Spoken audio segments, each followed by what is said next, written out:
Sa mundong ibabaw, kailangan ba natin ng pagmamahal?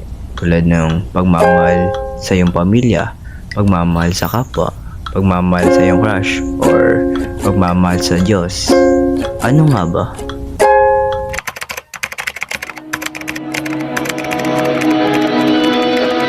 Dahan-dahan lang, sa gitna man ng daan.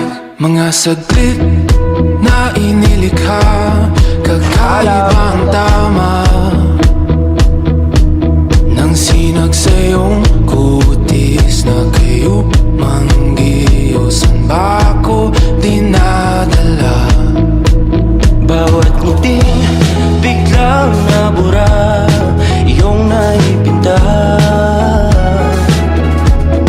Hiwaga ng iyong tingin nang naalipin, kahit saan man madala. Di